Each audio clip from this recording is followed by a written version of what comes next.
Welcome to Thunder Nerds. Are you pondering what I'm pondering? I'm Brian Hinton. And I'm Frederick Philip Von Weiss, and you are consuming the Thunder Nerds, a conversation for the people behind the technology that love what they do. And do web good. Boom. So on today's show, we have someone that also eclipses the sun with their majestic magnitude of animation, wisdom, and so forth. We have queen of animation and design advocate, Val Head. Welcome, Val. Hi, thanks for having me on the show. Welcome. That is an awesome intro. I'm going to actually see if I can get Queen of Animation on my business cards. I feel like that's totally a legitimate, serious title. Yes, it definitely is. Just think about some of the other titles that people have out there. So sure, why not, right? I mean, if you can be a ninja, why can't you be a queen? Exactly. Color Ninja, Queen of Animation. Yeah, I do it. Oh, man, Color Ninja and Queen of Animation. That's perfect. I want to see that on your LinkedIn. I'll go change it right now. I think Adobe's cool with that stuff. They're like, yeah, whatever. Yeah, some people are like, how come Val's not allowed to talk to anyone anymore? They're like, oh, there was a queen in animation. No, not us. Sorry. And everybody, JK. Hey, speaking of just kidding, you know, I wanted to ask you, I've been so interested in this from a while back. We talked to Sarah Dreschner, and we were talking about you guys were hanging out recently at the time, and you were going to be both speaking at an event, and she was going to see you later on that day or something like that. And we were telling her all about your phobia of Mr. Rogers, and she was going to get a King Friday puppet up behind you. I was wondering if that came to fruition, if you know she got you or anything. What's that behind you, buddy? No.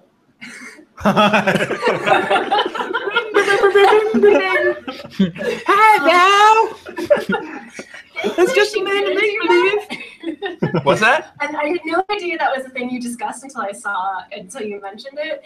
So she hasn't done it, but I'm gonna have to see her at least like 4 more times this year. So yeah, I'm gonna have to just be a little bit more on guard next time I see her. Just be like, what's in your bag? What do you have? Yeah, she was all about that. She's like, what? Tell me more. Interesting. Yeah, she never mentioned she knew that. She's just waiting for the perfect time. Just forget about it. Don't even remember we talked about it. That didn't happen. I'll randomly tweet you to remind you so that you're aware. Yeah, I was like, watch out behind you. I don't want to ruin that. Hey, so if you don't mind, let's talk about the big new change, the big red A in the room, elephant A, whatever in the room, the big new Adobe move. Boom, that's awesome! Congratulations. Thanks. Yeah. So did those guys come out, reach out to you? Like, what's the deal with that? Well, they won the queen, obviously. I mean, oh, that's right. Yeah. Oh boy. Here's a crown for you, ma'am. It's animated. Please sit upon it. Oh, didn't Hangouts used to have little like hats you could put on yourself? Yeah, it's gone. Oh, it is gone. Oh man, I was looking for it just as soon as you said that too. So sad. But yeah, Koi Man reached out to me a few months ago, and it was kind of funny because I had no idea what he wanted to talk to me about. My friend Samantha was like, hey, Koi wants to talk to you about a thing. And I'm like, oh, okay, sure. So I was like super unprofessional. I think I even like had the dog in the meeting with me. You know, like Skype and my dog was like, hey, talk to me. So somehow he still wanted to talk to me after that, after seeing how I get bullied by a small animal. And yeah, they were looking to get more people like me on the team.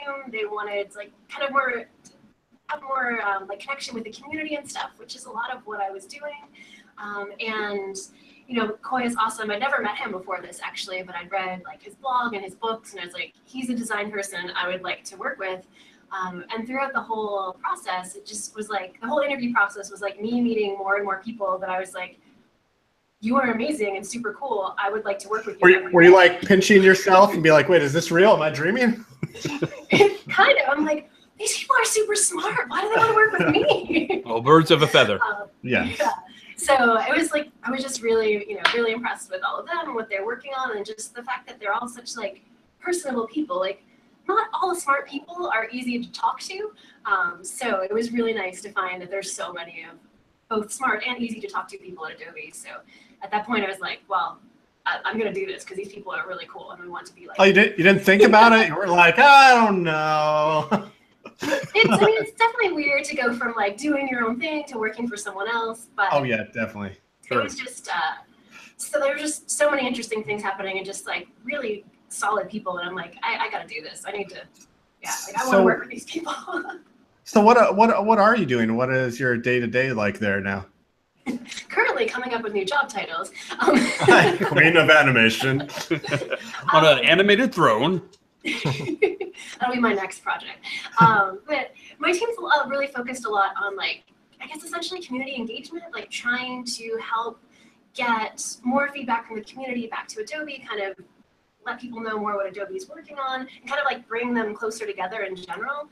I mean, it's a lot of what things like XD have sort of been built on, of like, instead of waiting forever and ever and like releasing new software and like, here's your features, you know, they're more on like kind of smaller feedback cycles of like trying out some things, putting out a thing rather, getting some feedback from the community. I almost said from the computer. That doesn't work. You know, getting some feedback from the community on what they've got and kind of that back and forth. So yeah, they've definitely been since the brackets when they released brackets. Since then, it was kind of been I would say the shift in Adobe where they went to being more like extremely interactive with the community and really like, hey, what do you want and what can we do for you? Which is pretty incredible. Smart move. Yeah.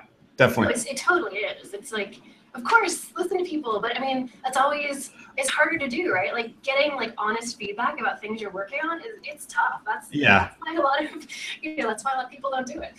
So a lot of what I'm doing like centers around that. So I'm still doing lots of events, like lots of speaking, and talks and articles and that kind of thing. So a lot of it's like the stuff I was already doing, just in a slightly different venue, which makes it kind of nice, actually. That's awesome. So are you also involved in any, say, evangelizing of applications or offering more of a expertise as far as where certain applications should go? Like, for example, like XD, like, are you helping out with, hey, you know what would be great for when we start animating prototypes in a certain way, like the way something like, give me an example, Brian. Like Principal Flinto. I mean, I was thinking of Flinto more but sure, but Principal Flinto, yeah, something like that. Like, are you going down that route at all? Are you providing some of that kind of feedback? I mean, nothing specifically around those things yet, but I mean, hopefully, I'll get to have some, provide some feedback myself too. I think most of the feedback I would give them is like based on things I hear from other people. That's always pretty interesting to me to find out how other people are using XD and the things like, especially talking to people who use it a ton and hear the things they want. And I'm like, oh, yeah, you're onto something. Like, I'm going to tell them that. It's always, it's neat to see those trends too, right? Like, even though everyone working with stuff, like you use software every day and you have like the things you really want, like wish it did. And it's really interesting to see how many people have the same like things they really wanted to do. So it's like, I think that's really interesting how even though we're all at our own desks doing our own things, we have a lot of the same, I don't know, software desires. Is that a thing? There's a better the same problems with and looking for the same, like similar solutions, I guess would be a nice way to say it. Yeah, XD is pretty incredible for sure. Like the fact that it's unified. It's really the only truly unified tool other than maybe Framer now that's out there in the market. And just the integration is just really nice. I love that. I love how you can switch immediately from prototyping. I mean, from design to prototype. And it's pretty amazing. Yeah, that's amazing. Like you could do something like that in Sketch and use InVision, but like this is all just built in. Really. Yeah, and it's not really. But that's what I'm saying. It's not like it's built in. It's not really the same thing. With this, it's a all-in-one tool. Like that's super powerful. So are you saying that? Can I give you a list of things that I would like? And I'll create 1 to 20. Go ahead, Brian. I'll create a reminder list and invite you to it, and then you can just check them off as they do them, please. We're not the first person that's offered that. They're like, oh, you're working at Adobe? I have a list for you. Yeah, Are there any of those things that you have addressed? Just curious, like things that people have brought to your attention. And you're like, you know what? Now that I am here, maybe they'll listen to the Queen. Let me talk about this and sit on your VR animated throne and just kind of. That's a great visual. Just, like going to the office and being that weirdo that stands behind them, like, have you done that feature yet? Have you done that feature yet? I feel like that would get me probably very unliked very fast. So I probably won't do that. Heavy is the hat that wears the hat. Heavy is the head that wears the crown.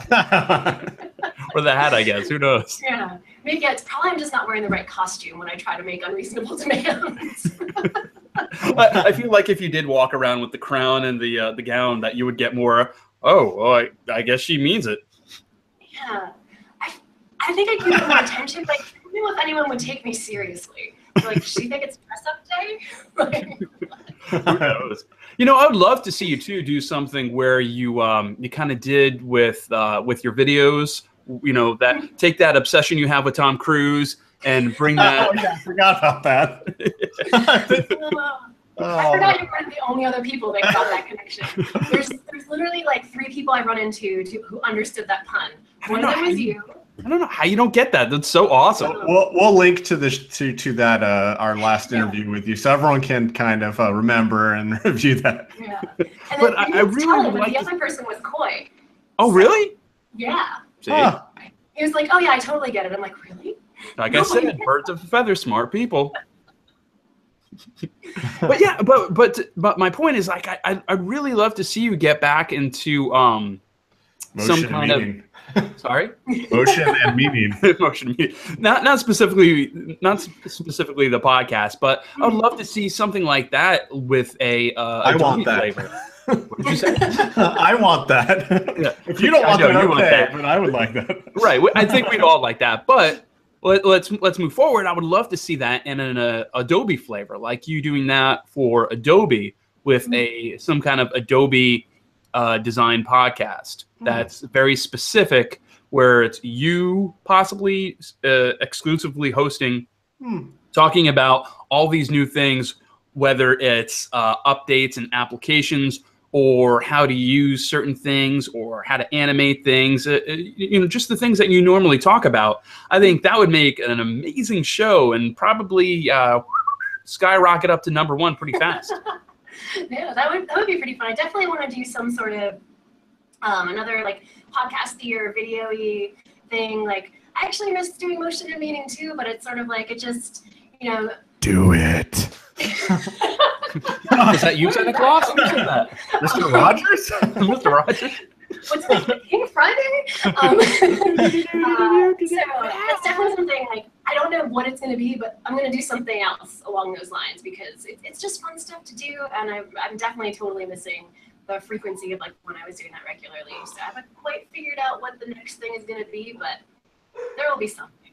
Yeah, I really think they should leverage your personality, your voice. Like we said, you have one of those really professional voices and a great personality for video, and you could really you have that passion for speaking about these things that you really enjoy, and you have such a great position in the community. I think that would just behoove everybody. Thanks, I appreciate it. That's super nice of you. Oh. It's all about hats tonight. Hats, crowns, whatever. I got a hat, you got a crown. That's I wanted to talk to you a little bit about virtual reality. I saw that you've been posting a little bit about this lately, about whether it's not just virtual reality or augmented reality or mixed reality, what have you, but kind of where that's going and where the industry is ready for it. It kind of reminds me a little bit of the web back in the wild, wild web west of 1999, where people just had their, those little tablet gun shooters, and they were just going down the town, and I don't remember this. There wasn't a lot of rules. We were using tables. It was weird, and now it's kind of like the same thing with VR. We don't really know where it is. We kind of have an idea. We kind of have an idea of what kind of ways to interface it. But what does that look like now, and where do you think we're going? I mean, VR has suddenly gotten really interesting, right? I mean, like, I don't know, it just sort of like snuck up as a thing that's really happening. Or maybe that was just me, because I sort of was just like, VR or whatever for a long time. Yeah, same. I feel like I saw mostly just really terrible VR, like in like museums. It was just like really bad, like 3D video, I guess. And it was just like awful. I remember I was like volunteered at some art installation that used VR that actually just made me really dizzy and want to throw up. And I was like, this isn't going to go anywhere. But then a few months ago, or maybe about a year ago, I got to try Tilt Brush and like, you know, like current day, like proper VR things. And I was so amazed at like how intuitive it was and how like really fun it was. So that kind of changed my mind, that I'm like, oh, maybe this is something we're actually going to do something with. And I don't know if anyone really knows exactly what.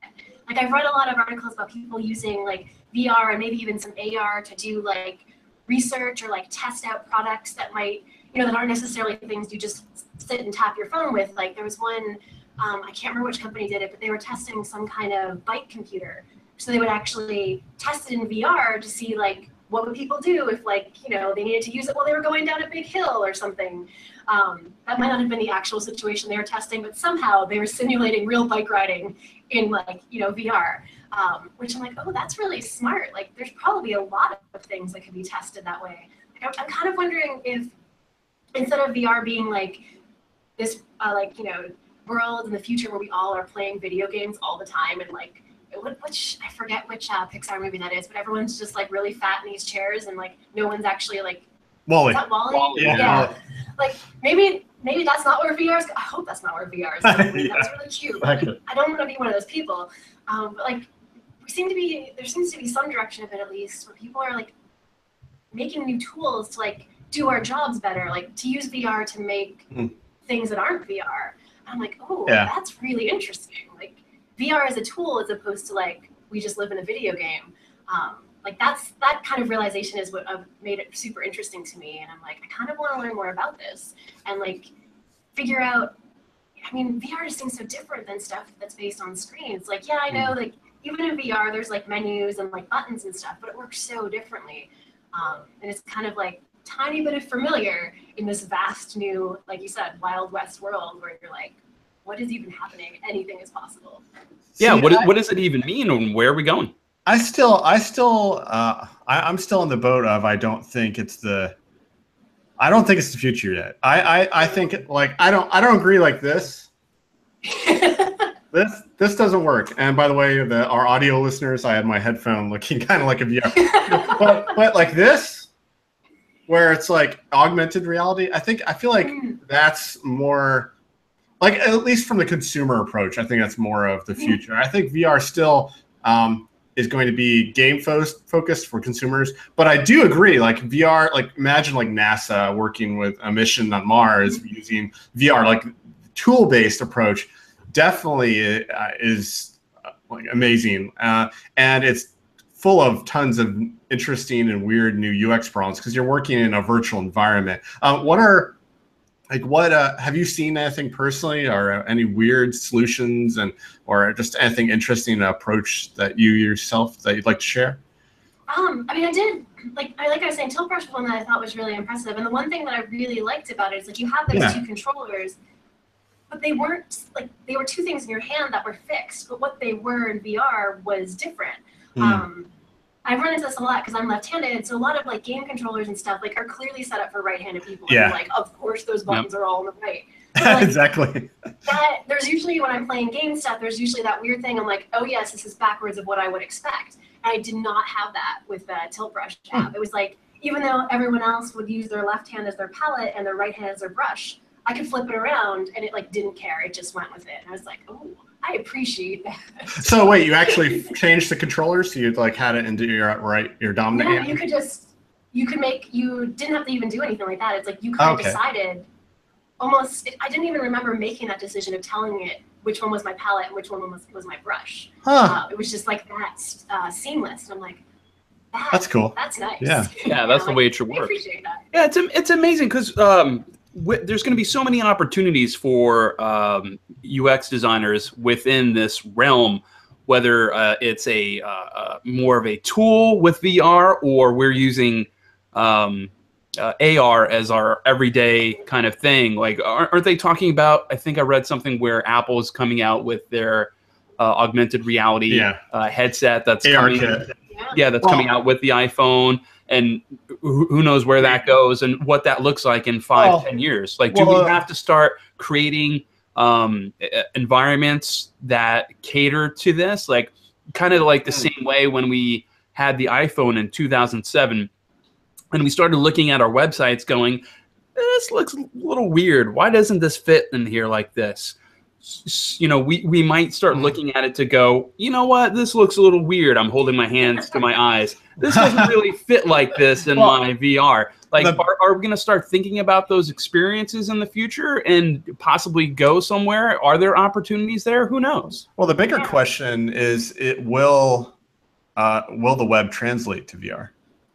Yeah, Sure. I don't know if it does so much yet. I mean, as it stands, but then is there like a VR browser really? Are people hanging out in their VR couch browsing the web? Like, I don't even know if I can think of, I don't even know if I understand how it would exist on the web in VR exactly.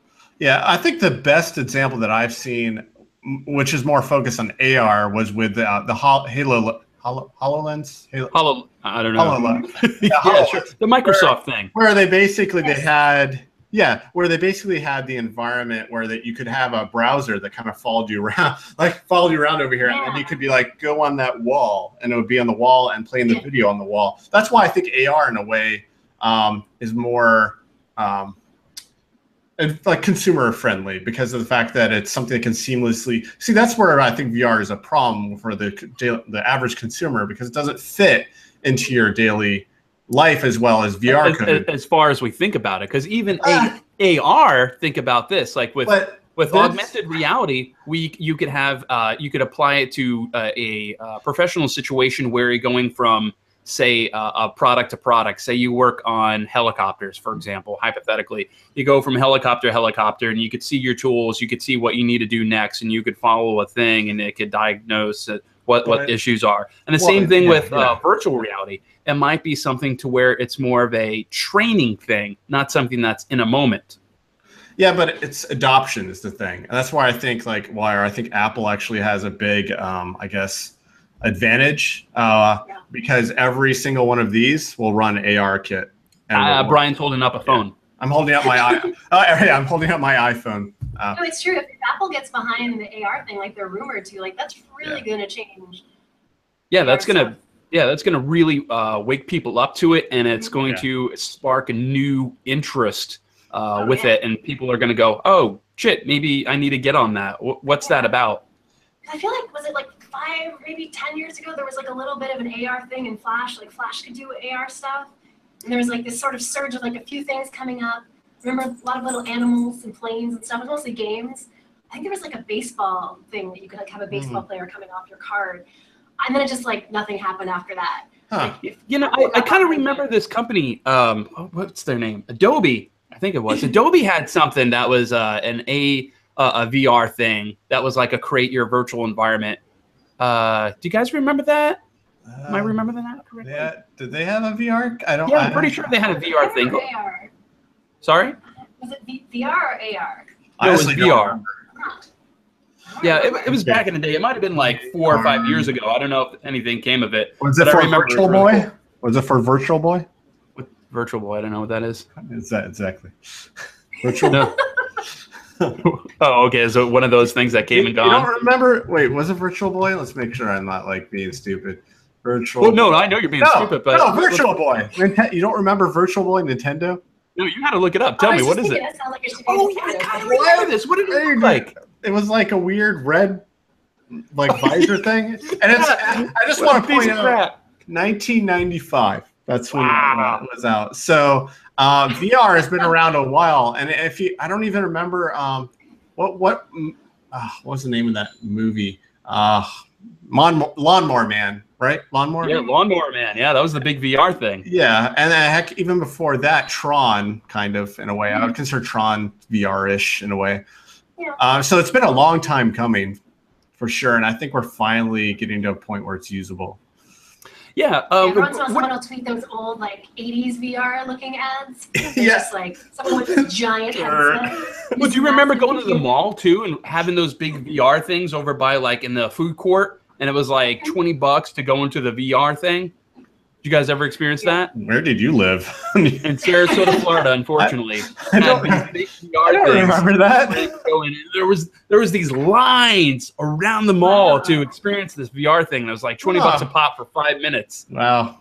It does not sound worth it. Yeah. No. Well, I mean, at the time, I think this was probably like 1994. You know, like Nirvana was just rocking Teen Spirit, and like there was VR. It was like, holy shit, this is amazing. We're in the future. Who knows? It could all be coming back though. Yeah, but like the real version of it. You know how there's always some kind of like advance in technology that's kind of like goofy, and then it's like, oh no, this is actually the thing. Like people thought flying cars were like these Zeppelins, but now it's actually just these big, actual, oversized. What do they call drones? Yeah. Oh, I still want to get in one and just say, "Take me to work," and it just takes me there, and it's done. I hate driving. Dude, it's coming around the future. We'll take you across the bridge. Don't worry about it.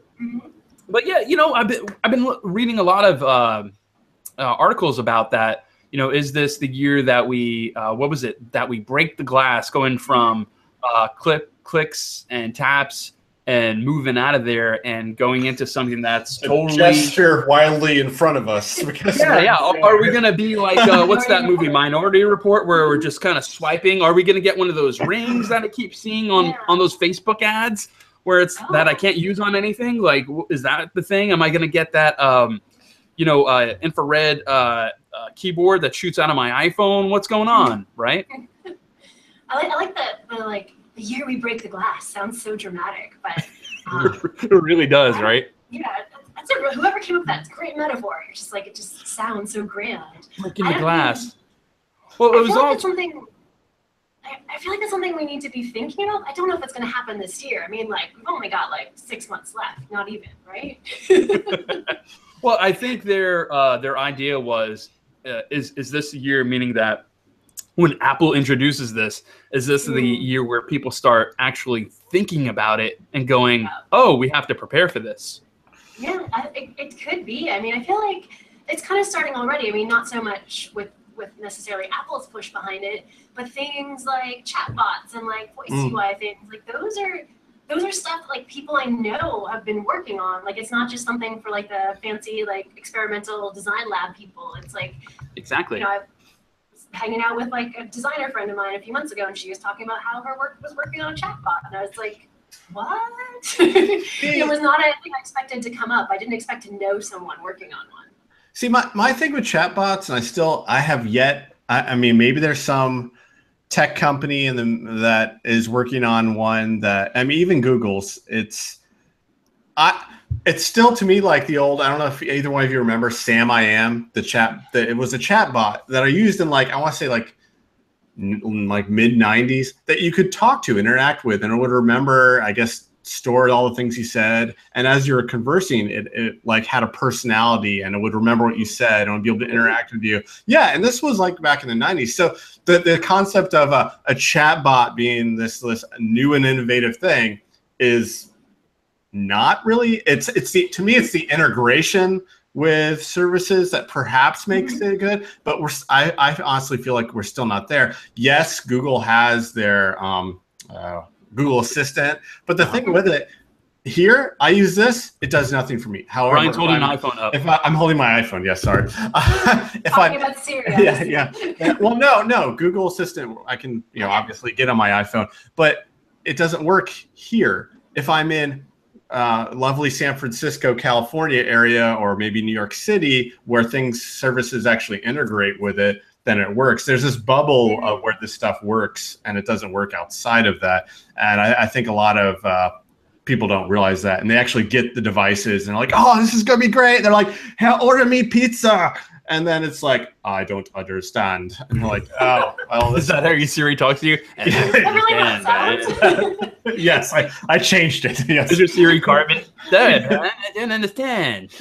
Yes, exactly. But I mean, get what I'm saying. That's where I think like a lot of this stuff, like we're talking about breaking the glass and all these different technologies, chatbots. It's very enclosed in a bubble, and I think that's one thing that we need to think of too. How do we adapt that so that people who aren't in that bubble still get an experience that is good? Well, we also have to think about the future of that, what that looks like. It's not always going to be a bubble, right? Like there's going to be a future in these things. There's going to be a future for, what is it? Apple's iHome, I guess. Is that what it is? Like there's going to be right? I think so. That's what they called it. Yeah, I don't know if I'm confusing that with Google's Home something, whatever it is. But yeah, like all these things, that Alexa, what's Alexa, the new one, Screen? Alexa.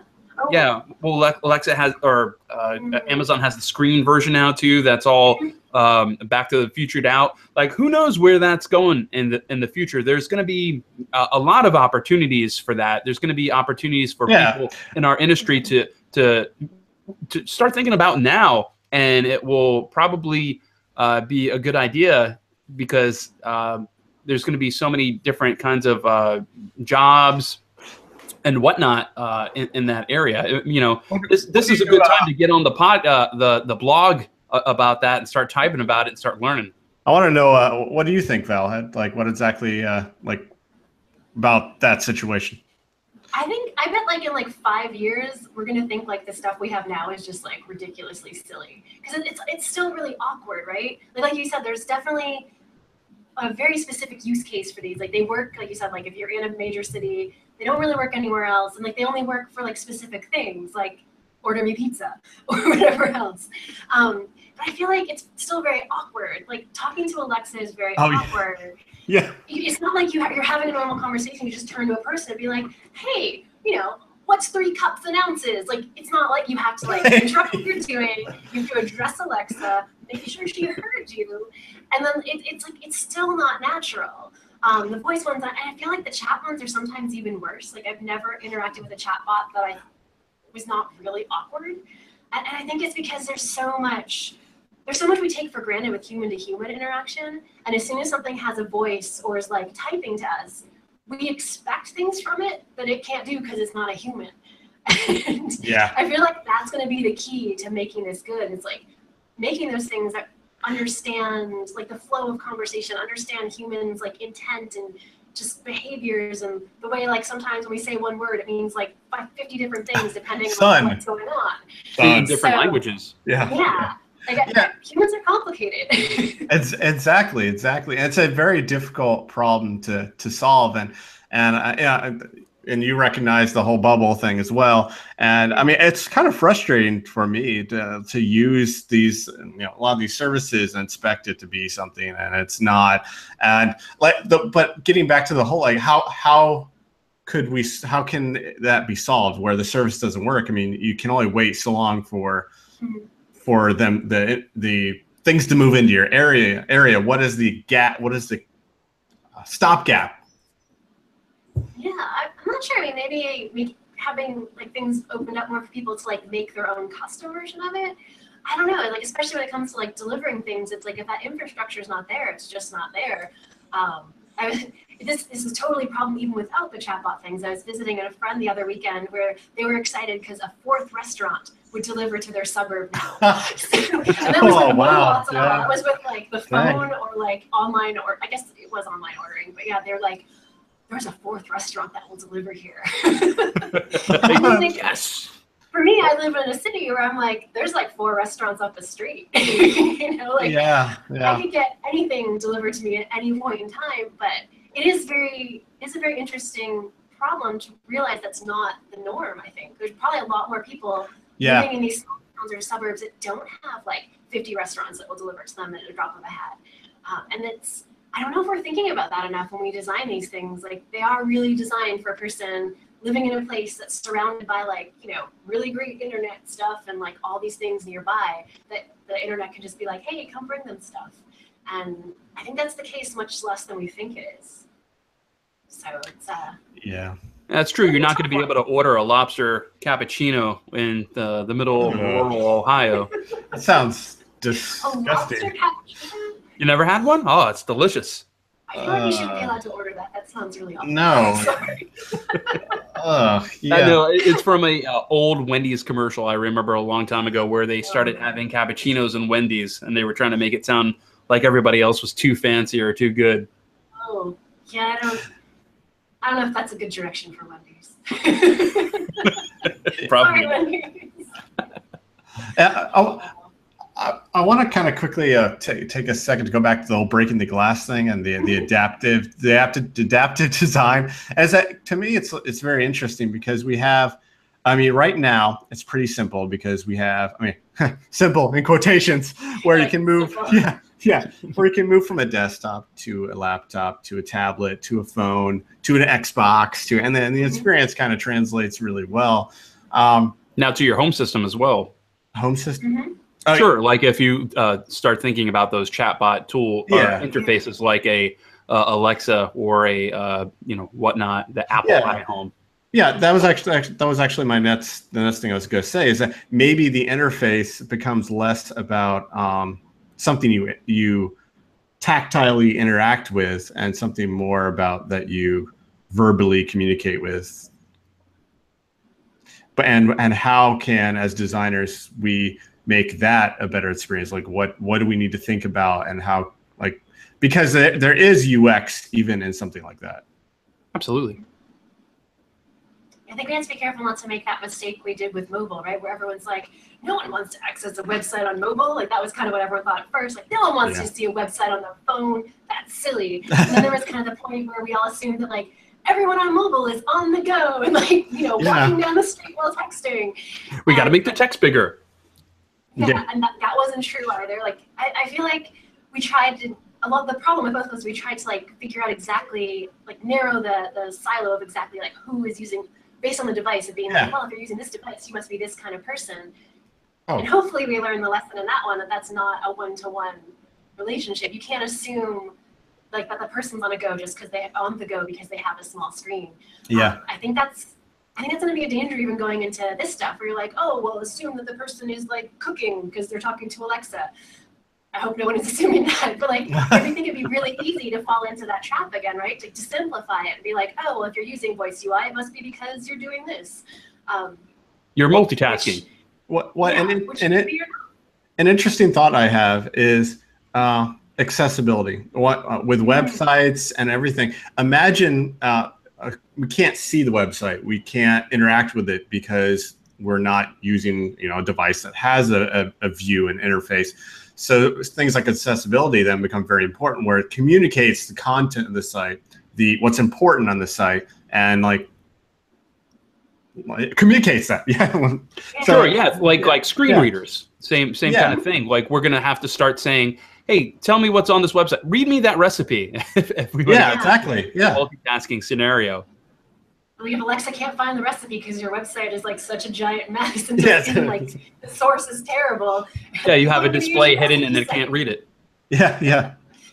Actually, it's really interesting. Like, screen readers, some designers just like are like, oh, no one uses my stuff, uses screen readers. I don't care. Yeah. But yeah, it's like, what if Alexa becomes the next screen reader or like whichever? That's suddenly you're going to care an awful lot. Yeah, if you start having all those things where, like I said, it is like a display none issue, or you have these people that are doing like the, move it to the left, -99999.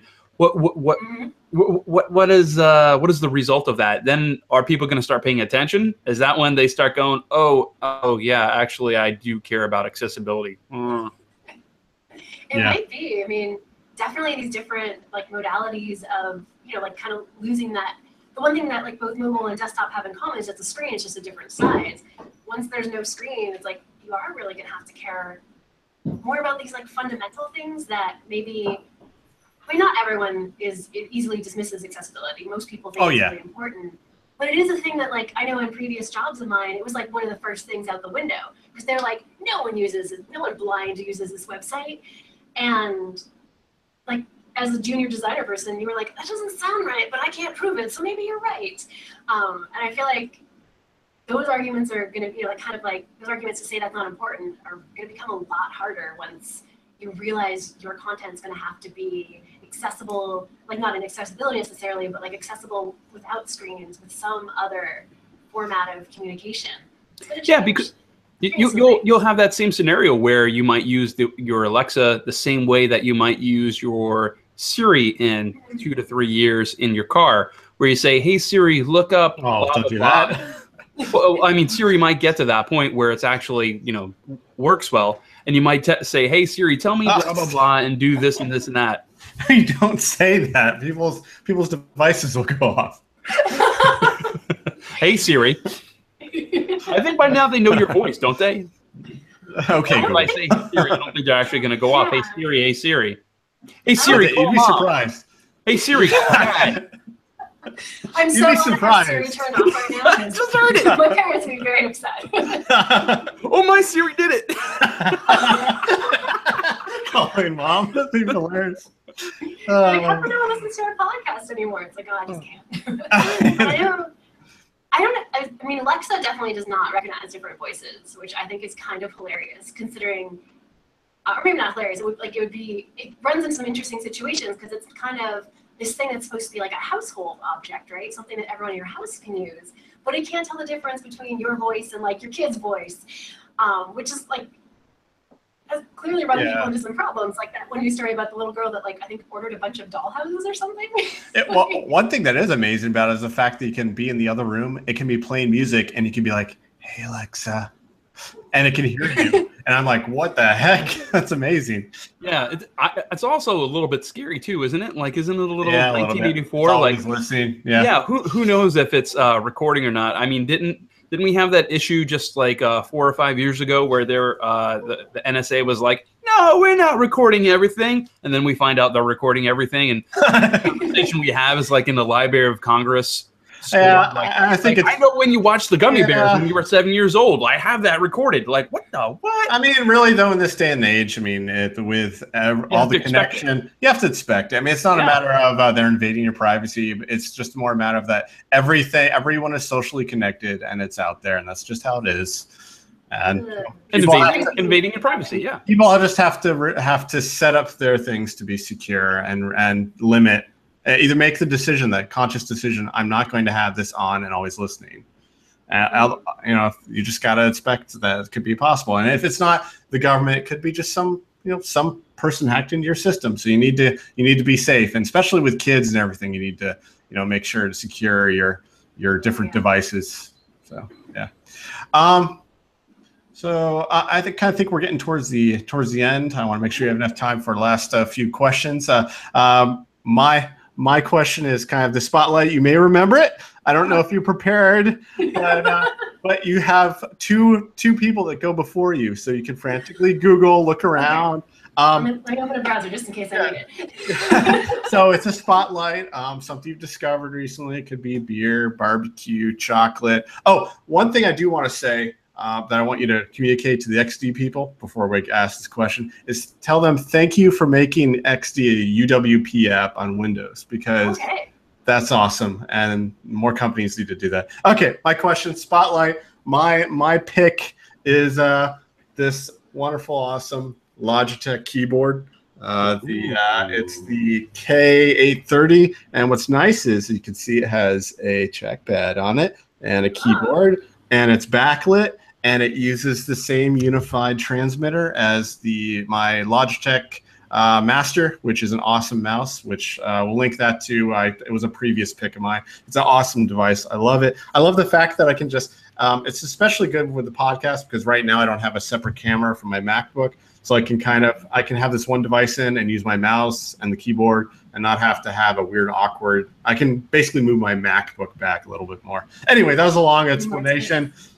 Frederick, what's your pick? Yeah, I love that. You know what I really want is a new keyboard, an external keyboard, so I could start using my Macs. I have one of those brand new Macs at work, and I want to start using the bar at the top on a keyboard. Wish. Yes. Yeah, come on, Logitech, give me that. Well, no. Apple's gonna have to do that with a touch bar. You think Apple's gonna do that? I want. They have to. It can't be Logitech. It's their technology. I still think Logitech could do it, but yeah, sure. Maybe it's Apple. Apple doesn't. I don't care if it's $200. I want that. I need that. Give me it. Oh, jeez. Wait, stop throwing your credit card at the screen. Give me that, Apple. I'm making it rain.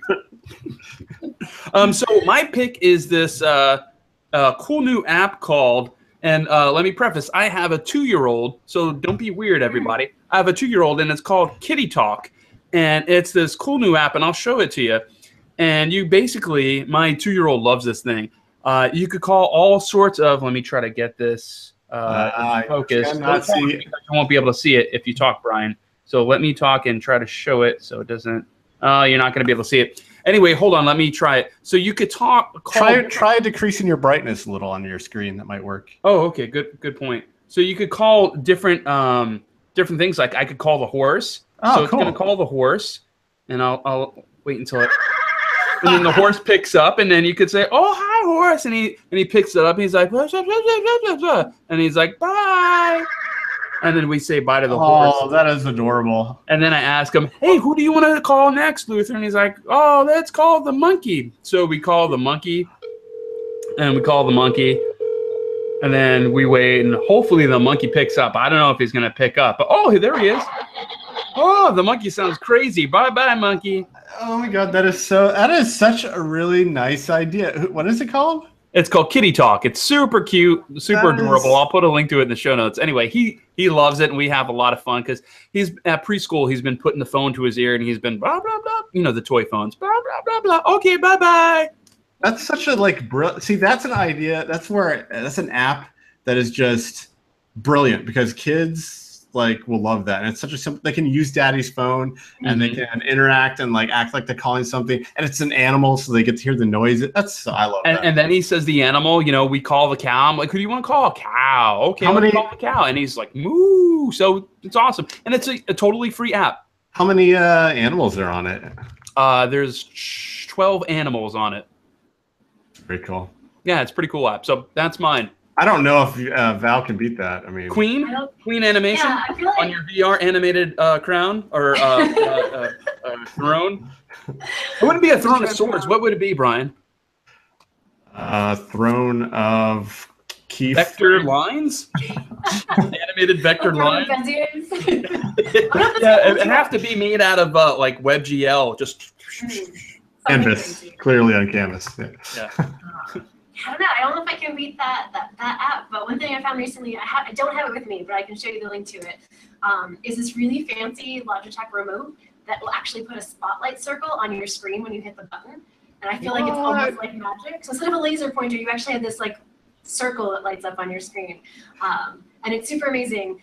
I totally got it because Chris Squire had one. I was like, I need to have that. You look cool. I need to be as cool as you.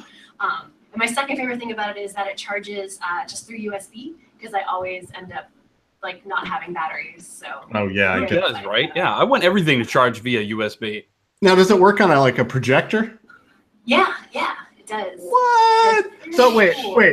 So you can point it at the projector, and it just it tracks where it is on the screen. It's a fake little spotlight. Yeah. That's magic. Wow, that's amazing. Everybody, spotlight presentation remote. Everybody doing a conference is gonna want that. I think they should all get one. Just out of curiosity, how much is that? Can I guess first? Is it $199? Sure, guess. $199. Let me go. Oh wait, so it's not Bob Barker rules. Not one. Okay, is it? Don't say $1. $269. No. Lower or higher? $199 was closer than $269. So it was less. So according to Best Buy, it's $117.99. Okay. That's pretty decent. Okay. That's not bad. Yeah, especially the tool that you're going to use a lot. What else does that allow you to move forward in your slides and things like that? Yes, the basic remote thing like that. It's just most of them have a laser pointer with a spotlight. Look at you here, oh, that's basic. She's the queen. It would actually say things like that. It would be awesome if it didn't do anything but a spotlight. You couldn't even advance your slides. You have to, you're two-handing it. One to move slides, one to do spotlight. I would still probably do that. The second one also costs. No, the second one's actually $300. It's way more expensive. Watch it. Logitech's going to remove that functionality because Val Head said it wasn't necessary. Yeah. That's a good So idea. Be like, it's just not on the site anymore. I love that. Yeah, it's a fun thing. Those are all cool things. Yeah. Nice. My question for you, Val, I have one question for you is it's more of a career question. If you and I'll also put credit where credit is due. I got this from Jason Ogle from the User Defender podcast, and I love this question. If you weren't able to use a computer, what career would you be doing? No computers. What would your alternative career be? Wait, is there a thing you can do without computers anymore? I've heard about this. I talked to a lot of Amish friends. Apparently, there's things like milking cows, going out into the outside, whatever that is. I have no idea. Yeah. See, I was thinking that I'd probably end up doing something like photography because that was the thing I was super into. But I don't think you can do photography without computers either. You can. Yeah, good point. What about singing? I would love to see you back doing the band thing. But I don't think you can record without computers anymore. I feel like every studio is digital. My God, you can. You still can do it. It's just. No, you can't. You absolutely can't. I'm taking this question very literally. No, I think probably something like photography-wise, or possibly music. I don't know. Like those are the two other things that I was like super into, and generally are still into, but maybe not as much as technology these days. Black, just takes over your life. black and white or color? I really liked doing black and white back when I was in school. We had you would actually our university still had a dark room and everything. There's something about black and white that's just like yeah. Really Did you ever do infrared black and white? No, that sounds. Oh, pretty it's amazing. It makes anything that's with foliage. Oh, I'm gonna pretend I know how to say that word and ignore it. Anything that's green, like leaves on a tree, become like bright white. It's infrared black and white is amazing. It's beautiful. And if you use infrared color film, anything that's green, like leaves, again, become bright red. Oh, so it's like you make everything into this weird alternate universe just by using that film. Yeah, kind of. It's really cool. Super interesting if you're into photography. That'd be interesting to mix with in the darkroom. Mix that with. Yeah, I've heard of infrared, but I've never used it. That would be really cool. Oh, it's so awesome. I used to take that, I do infrared color, and then I process it with C41. So I do a cross process on my film, and it would come out amazing. It would push the color a few stops, and you get such interesting experiments. But I went to a Weirdo art school because that's me. So what one, Val? What was your did you have any darkroom mishaps that you were, oh my God, I ruined everything? Definitely, because we would also, in the one class I took, we also had to develop our own film. Was it called developing? Yeah, I've been there. I definitely ruined more than one roll of film where I'm like, oh no, and just nothing turned out. It was a whole roll. You went through the whole thing, and I don't know, somehow you exposed it to light too soon or something. The entire roll was just foggy or unusable. Imagine now with our phones getting a text here in the dark room. It's blink, no! Oh my God, I never thought about that. That would suck. Or even your watch. These turn on when you have your wrist. Right? Yeah, you have to actually put your film in a dark room. You couldn't couldn't see what you were doing. You were putting your film in your camera. And I remember when I first started doing that because I'm very frightened of the dark, and I would put the film in the camera, and I would panic because I was like, I need to get out of this room because it's too dark. I can't see what's going on. Yeah, it was awful. But I got over it after year 4. But hey, we're at the end of the show. I was wondering if you have any kind of closing comments for us, any kind of Scooby-Doo moral to the story. We found the bad guy. We removed the mask. Any kind of tips, tricks you want to tell our audience? Or inside information on XD?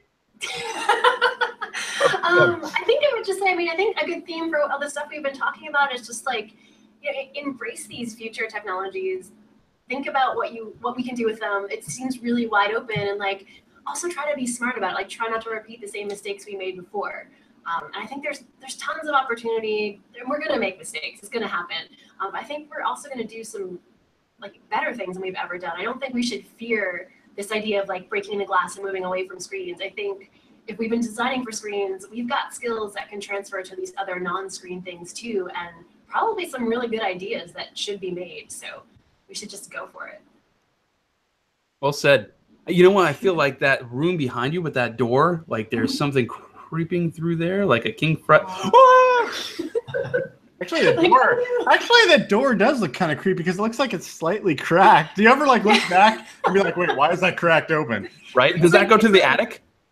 No, that's a little closet where I have like all my office supplies. And like one day a couple weeks ago, it just stopped ever closing. It was just like I was doing work and all of a sudden it was like, bloop, and it's just never gone back. I wonder. That's weird. Yeah. So my office might be haunted. Well, you stay safe, okay, in that office. If you hear tapping, don't go open it. Because it might be King Friday. Thank you so much for joining us on this episode, Val. We super appreciate it. It's an honor to have the Queen here on the episode. And let's make this a yearly thing. It's fantastic having you on the show. Yeah. I'll chat with you guys anytime. It sounds fun. Thank you, Val. So happy to have you.